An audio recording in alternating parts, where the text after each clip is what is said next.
When we're talking about the MVC Web API, one of the things we have to ask ourselves is why we would want to use web services to begin with. What benefits does it bring to us? We don't just want to do things just because it's the latest thing or this is what people are doing these days. We want to look for specific benefits. But we also need to be aware of the weaknesses of this kind of architecture as well, so that we can make informed decisions about what projects can really get a lot of use out of the Web API and what projects maybe a more conventional model is more suited for. One of the reasons why we might use web services is it allows the exposure of data and logic to a wide variety of consuming platforms. In other words, the client applications that use the logic and the data you have in your web services, they don't have to be .NET applications. You could just as easily, for instance, write like a mobile iOS application for an iPhone that used a Web API web service to do all of its processing, or a Java website, or Windows desktop software, or Linux desktop software. One of the great things about using the Web API and web services is that any kind of client can consume it. Another reason why we might use them is that services strongly decouples the client from data and logic. So it kind of goes along with this first point. It's the idea that when all your data is being handled and the logic that operates on that data is being handled by the services layer, you're keeping all that stuff out of the client by default. Your clients just basically worry about accessing the service, getting some data back, and then displaying it or dealing with it in some way. And so you get a very strongly decoupled architecture this way. Services also promote reusability. Quite frankly, when I write any kind of code at all, I always write a services layer, well, almost always write a services layer, even if it doesn't end up being a web service. And the reason that I do this, even if it's just a layer that stays with my application, the reason that I do this is because I get that decoupling and I get the reuse from it. So I can take this business logic and these data operations that might be used on 1 page, 5 pages, maybe even 100 pages, and since that logic is encapsulated in a web service or just a service class of some kind, then I can reuse it over and over, even amongst many different applications.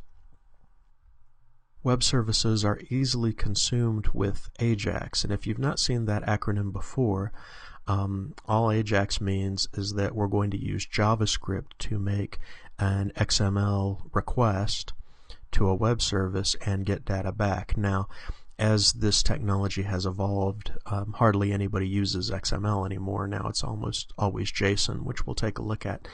But the idea is I can use JavaScript to call these web services, and it's relatively easy these days to do it. So if you want pages that sort of have that one-page site behavior, or that you want to be refreshed with data but you don't want to do a whole post back, you can easily use AJAX to consume these web services.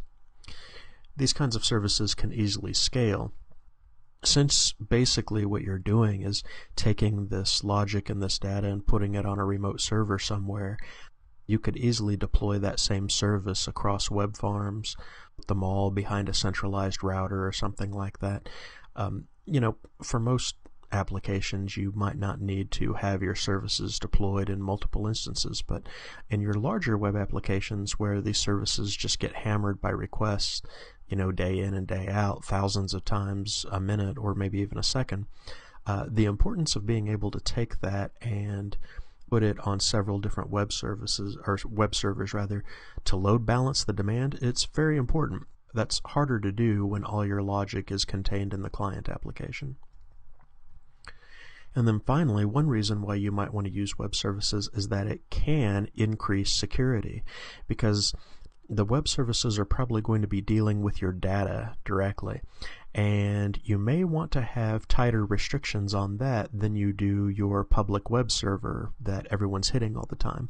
So what web services allow me to do is deploy my web client to a web server that maybe hardly has any restrictions on it, but then I keep my business logic and my data back on servers maybe that are behind a firewall, or behind more protection than my public web server could have. When I have all my logic together in one web application, it all has to live in the same place, so I don't really have that option. But why wouldn't you use web services? Because even though there's lots of benefits, there are some special considerations as well. They're not right for every single project, and so this is your cue to pay attention so that when you have to make decisions about this as a developer, you can look at a project and choose the right methodologies and implementations for what you're trying to do, as opposed to, just having the one thing you were taught, and that's always what you have to do on every single project. One reason why you might want to use web services is that they do add complexity. If you are already okay with MVC, then coding in the web API is not really that much harder, but they do add complexity to a system. It's a whole nother layer with its own set of URLs that get responded to. You have to serialize and deserialize objects, whereas you didn't have to do that before. They are more complicated to use, and if you're just starting out, it might not be the best choice when you're still trying to get your arms around how MVC works. Serialization and deserialization becomes an issue. In other words, the objects that you code are going to have to be put in a format where they can travel across a network back and forth between your web services and your client. Well, some objects serialize very easily. They're very simple objects, and this happens very easily. Other objects are a lot more complicated with complex relationships, and some parts of them won't even serialize no matter what you do, like their methods. So a lot of times developers will do things like even create a special layer of domain objects called DTOs that are just simple pure property-based classes that they can use to send this data back and forth. So when all your logic lives together in one application, you don't normally have to deal with issues like that, but with web services you do. This can also be harder to debug all the way through an application call because a good chunk of your logic lives on some other server somewhere. Now, it's not impossible. I can start up a debugger and I can attach it to my web server, and then when I make the call it will debug my code on the web server side, but once again it's just extra work. You can't just hit F5, pull up your web page, and expect to be able to debug and troubleshoot all the way down like you can when all your code lives in the same place. So that can be an issue as well. The network might be slow or unresponsive, and this becomes critical when you're talking about web services because basically your client has to communicate with the web service over the network and vice versa. So if your network is really getting hammered or it turns out to be slow, then that can really impair the performance of your application. Web services do increase network traffic, and so that's something to keep in mind as well. If your network is already running kind of heavy, then making a service-oriented architecture might not be the best decision. It may be enough to push it over the edge because it will really increase the network traffic as the web services talk to the web servers. Now, this is not a huge issue for most places, but I just bring this up because it's one of the things that you want to check on as you're trying to decide if this is right or not. And then finally, this last one's kind of ironic, is that web services can actually decrease security if you don't implement them right. Because web services, even though they are data and logic, they behave a lot like web pages do in some ways. When you put in the URL and you pass it whatever parameters, it will respond with your data. It doesn't know who you are. It doesn't respond to the common types of validations and authentications that we use for web applications. It's just sitting there waiting for requests and sending out responses. So if you don't do something to account for that, it can be a security issue. So what I want to do is, if my web services are returning or working with sensitive data, I want to make sure that the client is sending me a password or a special token. I authenticate them in some way so that I know that they have access to use my web service, because by default a web service is just open to anybody, just like a web page. So if you're not paying attention to what you're doing, it can actually make your security worse. So if you do it right, it can increase your security. If you do it wrong, it can be a real security liability.